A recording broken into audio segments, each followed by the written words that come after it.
Greetings, dear ones. I'm Kryon of Magnetic Service.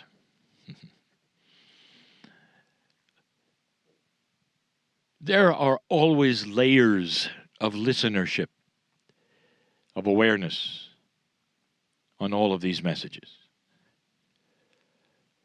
And the first layer is those who sit in front of me. And quite often the messages are targeted to them. This is the third message in the series of what has been called the Monument Valley Tour of 2019.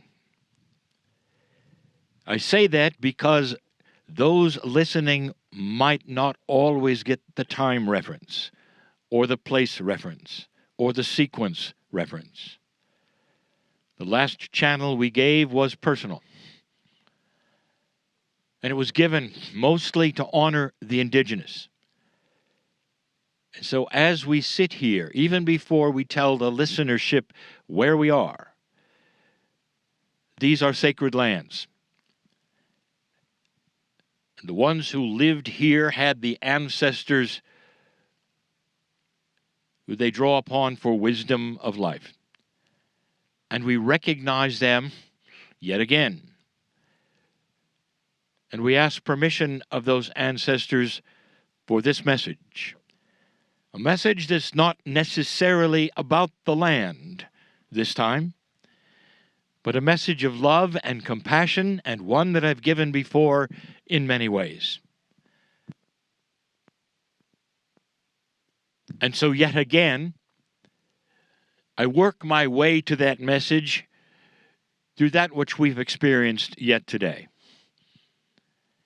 This group sits here in the sun in a cool day, in a hill that overlooks the majesty of the land. And in this, they have just come from that which is one of the most photographed wonders of the natural world, Antelope Valley. And now they overlook that which is Lake Powell. Beautiful, still, the colors are rich around them, and they all shout that nature is beautiful. And there's much to learn from it. Dear ones listening past this group, if you saw photographs of Antelope Valley, you'd know, oh yes, that's where they are. For the photographs are worldwide. It's a canyon that changes dramatically with the seasons, with the position of the sun, and is never the same. It is perhaps one of the most beautiful places to the eye that you can imagine. And as I've said, one of the most photographed. It is open 365 days of the year, and multiple hundreds of tourists pour through there. Did you ever wonder what the indigenous felt when they discovered it? Did you ever put yourself in that place? What would it have been like for those who were just discovering this land and the beauty of it and the particulars of it, and they discovered that? Would they be impressed? Well, you'd have to put yourself in their place, dear ones. Number one, did it help them hunt? No. Did it help them fish? No. Was it something that would help them with the resources of the land? No. And so it did not become a place that was energetic for them as much as the ley lines of survival, of the stars that would help them to know what was going to happen, or what season was coming, or what the insects would do, or where the animals would go. Indeed, they saw the beauty. But it was over time, dear ones, and different cultures that would discover it and say, this is beautiful. So the point is this, that culturally, depending upon who you are, the time frame, and what you're looking for, beauty is in the eye of the beholder. Today you saw beauty. And that's going to lead me to the next thing. Outside of this place, I'm going to get esoteric. What is beauty to God? Many of you put your hands on the walls of the canyon, and inside you felt the energy. What were you really feeling there? If it was not all that important to the indigenous, what is it you were feeling? And I'm going to tell you, it's the thousands and thousands of those from all over the earth that went through there and gasped at the beauty. It was the honoring of nature and the canyons over the last 100 years. That's the crystalline grid. It remembers the honoring, and it imbues that into the granite and the sandstone. And so when you put your hands on the walls, you feel all of those who have come before. And you feel the beauty and the honoring of nature back. Because as you honor nature, as you sing to it, it eventually will sing back to you. How does God see beauty? Well, let's start here. I'm going to give a demarcation. One is this side of the veil, and the other is the other side of the veil. This side of the veil will be humanity in general. The other side of the veil is that realm where the Creator is, where the angelic beings are, where multidimensional energies come from. The veil has been described so many ways by so many historians that were spiritual. A veil is that which you cannot really see past because it's hidden from you. And there are those who had said that veil is set and never moves. That veil on the other side is where God lives, if you want to use that terminology, which is incorrect.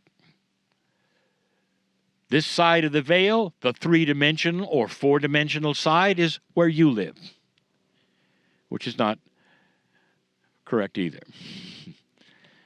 But that is the model.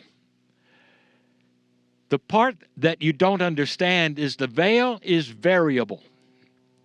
And I'm going to tell you yet again, before I even continue the channel of beauty and love and compassion,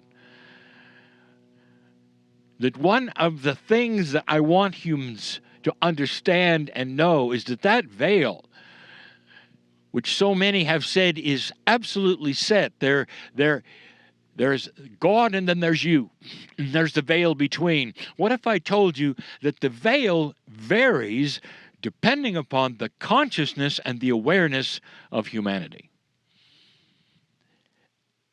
The more consciousness develops into oneness and understanding, as war goes away from this planet, and it will, as more are tuned in to the oneness, no matter what their spiritual belief, it happens everywhere.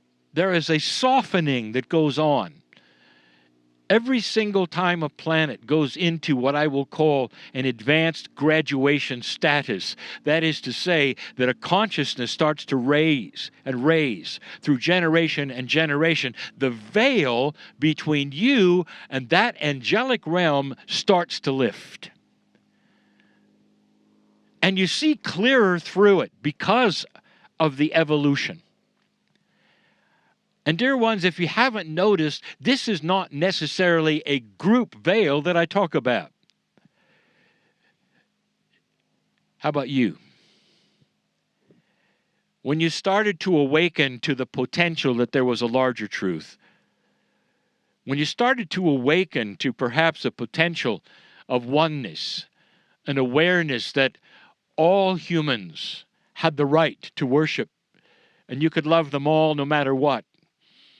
Because in basic terms, they all want the same thing. They all have families. They all have to survive. They all love, and they all have compassion at different levels. And an advanced awareness or an advanced human consciousness is going to awaken to those things. That there is a oneness with all other humans, no matter what their culture is. Let me ask, did the veil start to lift for you? And the answer is yes. Because suddenly it was all right to be more aware of things that were outside of the reality of what most people would believe. And I'm not talking about strange things or occurrences or visions. I'm talking about the feeling that you were in touch with something higher than you were before. And I mean in touch. I mean on a daily basis, you were able to get help and feel the love from the other side of the veil. Dear ones, 80 or more % of this planet believes in the afterlife, believes in the Creator, believes in one God. And so you're all set up to understand that there's a separation between you and that which is more spiritual on the other side of the veil. So humanity in general is aware of that. But the ones that I speak to right now, so many of you who have had that experience, a lifting of the veil for you. So it's individual as well as humankind potential. What I've told you for 30 years is that the potential for human evolvement is here. What I've told you for 30 years is its relationship to the magnetic grid of the earth has been established with consciousness, and that is why the magnetics of the planet even moved in the 90s, to allow this higher consciousness with free will to show itself. All of these times I've told you the track is established with free will for humanity to start growing up, to leave the barbarians that you were behind, to have the absence of war eventually, and it's coming. And every time we say that, there are those naysayers who say it cannot happen because it never did. There are those who would say, well, it's a nice idea, Kryon, but of course it's ridiculous. Because if you look back on humanity, it never occurred. And that war is something we will always have. In fact, there are those who say you're overdue for the next one. And so that makes this message something that is controversial.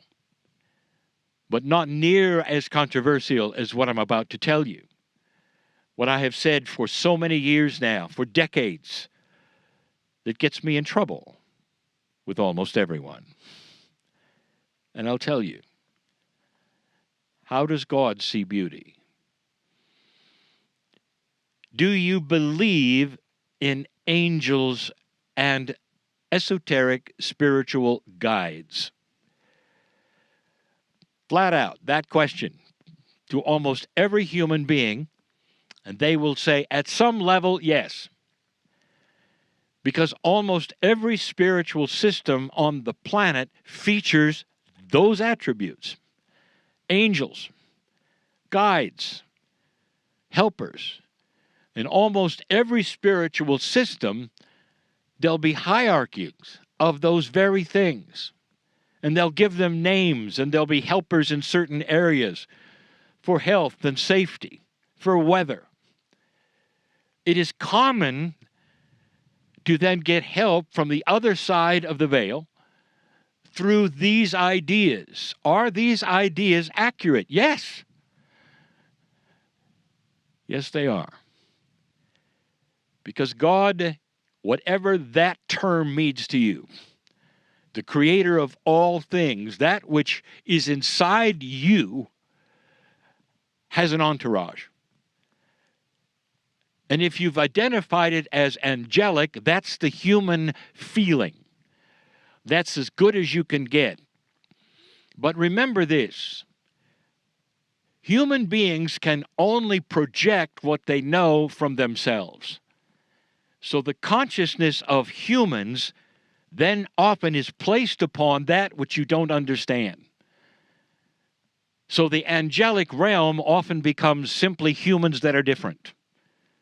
An angel, for instance, is a multi-dimensional, beautiful helper, if you want to say, that is part of the realm of God. Multi-dimensional, beautiful. And yet for you to understand it, you have to put skin and wings on it and give it a name. You have linearized something that is multidimensional so that you can conceive of it. So you can already see that there is an issue with how you see things. And there's no judgment. It is as best as you can do. This is changing. For suddenly humanity is discovering in its science what a multidimensional thing is, where physics doesn't work the same, where time is adjusted. And that's the science. So if you apply that to the spiritual realm beyond the veil, you can see perhaps you're missing a great deal. And you are. What is beauty to God? Well, you'd have to then transfer that to ask, what are the attributes of the angelic realm and all of the helpers? What do you expect from them? And I'll tell you, they see the beauty on the planet. And you might say, well, have they been to Antelope Valley? And the answer is, they've been everywhere. But that's not what they see as beautiful. Like the indigenous didn't really see the Antelope Valley as something spectacularly beautiful because it didn't apply to the things that they needed, their survival, and the things that they thought had energy that were important. The valley did not give them a different opinion of the cosmos or the four directions of the compass. It didn't fit into the ceremonies. It didn't change what they did. How does God see beauty? You might already know. Every single human being on the planet, unique, like no other animal, like no other nature, put here as God's creation, is the most beautiful thing to the other side of the veil. Did you know that? Angels, always seen as beautiful, helper, miracles, all of the guides, they guide you to the good places, not the bad places. That ought to tell you a lot about what might be there on the other side of the veil. Beauty to God is you. And that's not what necessarily is taught on this planet universally, but someday it will be. Someday, I tell you this, in many generations from now, that will be common sense. That you are a part of the creation of the Creator. And there's not that much that separates you from the angels, except your consciousness and how far it will take you. If I told you that embedded in your DNA was angelic energy, I would get in trouble yet again. Because there are those who say, no, embedded in your DNA is horrible things. Things that you're going to be punished for. And this is where I want to tell you something, and I'll say it yet again. In this odd separation between humanity and that which is angelic, this veil, everything beyond that veil is precious and loving and loves you beyond measure. Compassion, benevolence, any word that you can even conjure up in any language that is good is there. And on this side of the veil is what you have created with free choice as humans. And it's not that. Free choice has created many layers of negative, dark things. And they all belong to human, not to God. And here's where the statement comes that I've heard for so many and for so long. Kryon, excuse me, are you saying that everything beyond the veil is good and everything here is not so good? That's a bit simplistic, don't you think? And here I will give the answer yet again. Listen to the answer. The answer is exactly. And when you get that, you'll be a better, more informed, more aware human being. Everything that is negative here, even the things you attribute to God, belongs to humans. All of it. God does not have the things that you've assigned to God. Judgment, punishment, horror, torture. The afterlife, even of children, going to a place where you burn them alive every day. You think that's God? Millions do. Millions do. Not understanding that on the other side of the veil, that doesn't occur. And the consciousness is not there anymore, and I'll say it again, any more than that's the consciousness you would have for your children. You would not assign that to your children, would you? No matter what they've done. This free choice that you have really means free choice. Free to take this planet anywhere you want to go. You might have noticed that Kryon does not give current advice over things that you do to yourselves. Whether it's all the controversy of the various types of radio frequencies you have in the air, or the chemtrails, or any of the things that may or not be affecting you. I don't talk about it because, dear ones, that's your karma. You do to yourselves what you do to yourselves. Part of the growth of consciousness is, will you clean up your act? Will you stop polluting to the degree will you kill yourselves? All of these things you are working with constantly. That is humans with humans. I am talking about the spiritual aspect of who you are. The things that are changing on the planet. The things that are starting to be revealed. Don't you find it interesting, yet again, that some of the darkest things that you've done to yourselves or that's in your society that have been there for hundreds and hundreds of years are just starting to be revealed now? Don't you find that odd? I'll tell you, this is all related to the shift of the magnetic field, to 2012, to an increased consciousness worldwide over dark things, starting slowly to clean things up that used to be uncleanable. And that includes some things that are coming, and you'll see them, and you'll see them. And this, dear ones, is the proof that humanity is starting to accelerate its involvement in general. And I sit in front of a group of people in this beautiful place, and those listening who can just imagine what this place is like, who are starting to see it in their own lives. Exactly. God is good, benevolent. There is much love for you. You are seen in the eyes of all of the entourage on the other side of the veil as magnificent.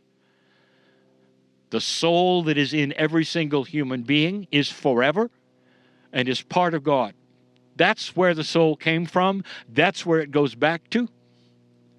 And you're here for a little while. This is temporary. All of it. As beautiful as it is, as short as your life is, it's all temporary. Home is where the good stuff is.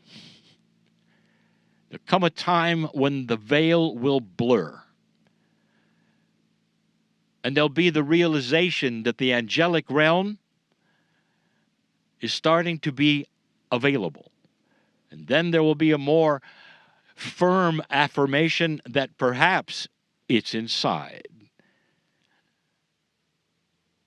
Kryon, you speak in riddles. No, I don't. Not really. Any more than the riddles of the indigenous have to be figured out because they work in metaphors. So do I. But you have to examine these things to understand a little more.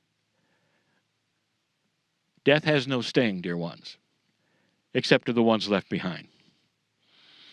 And I want you to realize that and understand that every single one of you will take a last breath again. And every single one of you will awaken within a short amount of time and hear the music and see that light, and you'll know again, whew, I'm home again. That's a promise. And every single human being has had a near-death experience is changed for the rest of their life. Did you know that this magnetic grid that you have around the earth is part of your consciousness? Were you aware that you need the magnetic grid to live? I'll say it again. If you're going to go into space, scientist, you better take the grid with you. You better assimilate it somehow and take it with you. You ought to study it to make sure you understand what it's doing, what it's not doing. Because you can only go so long without it before your body starts to deteriorate. I've never mentioned this before, not like this. There are a few men who have gone beyond the grid as astronauts and spent time, and they were changed forever. And some of you can find this in books and interviews where they go out as astronauts or military or scientists and come back as painters and artists and poets. And you might say, well, what has that got to do with anything? I just gave you something to think about regarding the magnetic grid of this earth and reasons for it and how it's tied in to you, to the indigenous, to the land, to the other side of the veil, to the angelic realm, to what's going on in the shift right now. You are the Antelope Canyon to the angelic realm. They line up to see if you're listening. Some of you are, and some of you are not. But it does not detour them at all. These helpers, these angels, are next to you all your life. And with free choice, you may find them. And with free choice, you may ignore them.